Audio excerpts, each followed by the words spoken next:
Добро утро и од мене, јас сум Александра Бубевска, а во денешната општествена сцена наша соговорничка е Даница Павловска, архитект и активистка.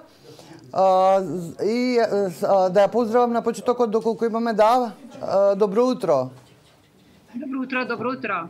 Со вас сакавме да поразговараме за ваша една објава, всушност на социјалните мрежи, каде што предложувате да се направи референдум за оној последен јавен простор што остана во строгиот центар на Скопје, а тоа е паркиралиштето пред ГТЦ и Holiday Inn. Вие предлагате да се направи референдум дали граѓаните сакаат да тој остане слободен или да се гради како што е тоа нели предвидено. Оваа тема не е нова, после откако Уставниот суд, да дадеме се само малку вовед, откако Уставниот суд го укина мораториумот на општина Центар за градење на овој простор, сега е отворено таму нели да се гради според најавите бизнис центар, односно некои згради. Значи, што беше вашата не знам како да кажам, иницијатива да ја покренете, што беше вашиот првичен мотив всушност? Јас сметам дека референдум е едно крајно демократско средство, еден инструмент кој што треба граѓаните и државата многу почесто да го користат.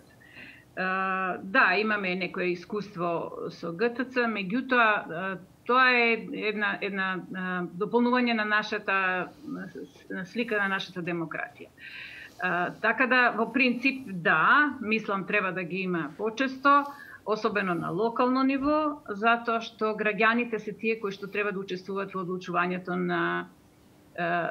за своите животи и своето непосредно обкружување кога се работи за урбанизмот, а овде се работи за урбанизам. Значи, не се работи за изградба некаков нов деловен центар, туку се работи за едно прашање од есенцијално значење, не само за општината, не само за градот, туку и за државата. Особено подвлекувам за државата. Мислам дека ова има и такво ниво по значај. Всушност, ние имаме сега и други вредносни ориентации. Нормално дека сакаме да имаме подобра квалитет на живење, подобри услови, но она што е специфичен однос, тоа е однос кон јавниот простор. Ние таму, според сите планови до сега, треба да имаме голем, богат јавен простор. Каков тој ќе биде, колку ќе биде обликуван со разни физички структури на него, треба да каже планот. Она за што јас се залагам, тоа е нов план. И затоа сесрдно ја поддржав одлуката на локалната управа на општина Центар за мораториум со причина да се преиспита тој инаку незаконски план што беше донесен, но и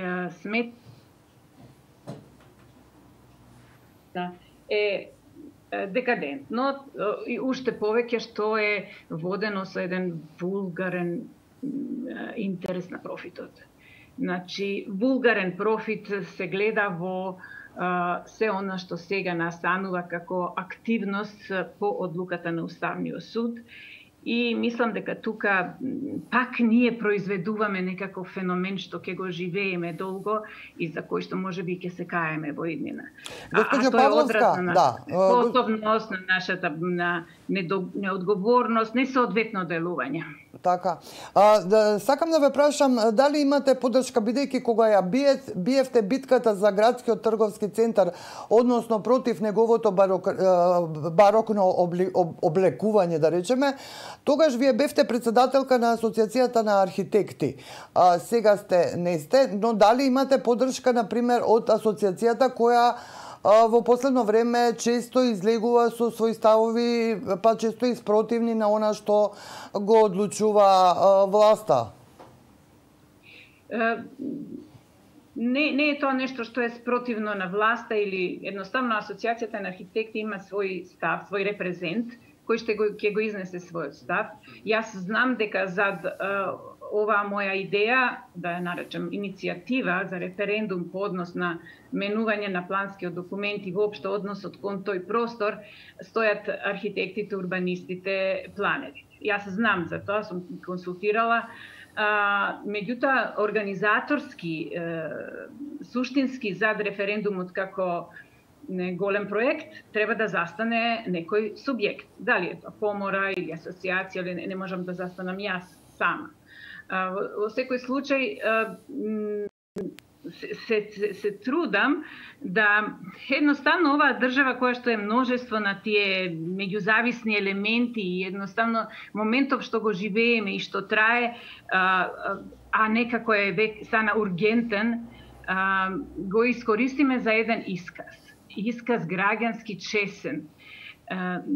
Имаме ние специфична ситуација, околности кои што кажуваат на потреба од зеленило, од дефиниран јавен простор надоврзан на урбанистичкиот концепт кој што треба да се негува и се негува во одредена смисла, колку што може.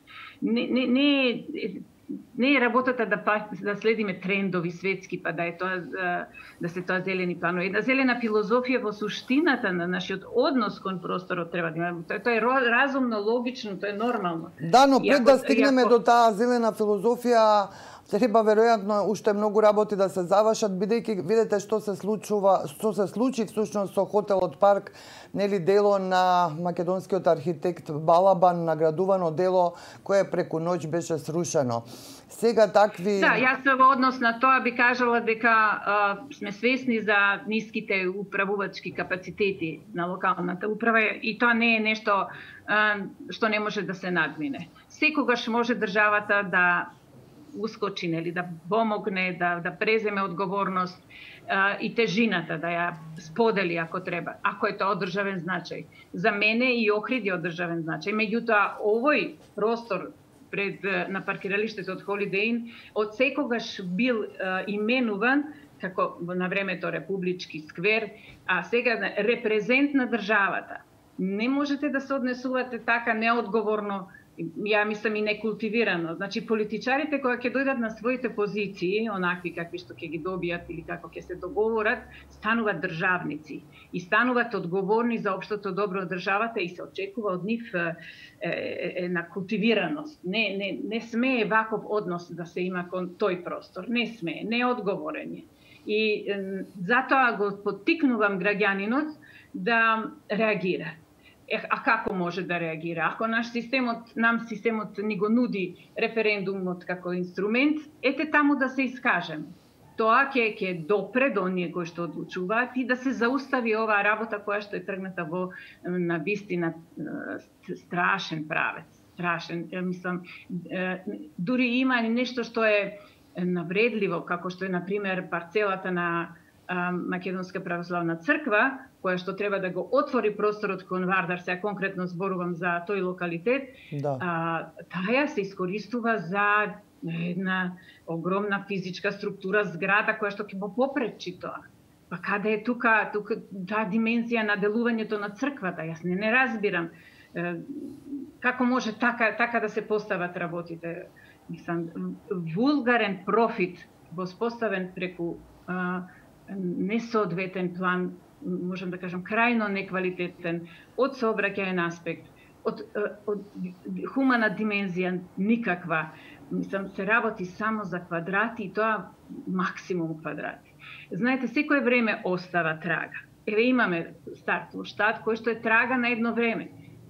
Како ќе еволуира и како ќе живее низ следните години и периоди ќе видиме. Но ова е нешто ново, што треба да го означи нашето време. Зошто ова време не го означиме, не го како да кажем, на одреден начин изверификуваме и глорифицираме на таков простор.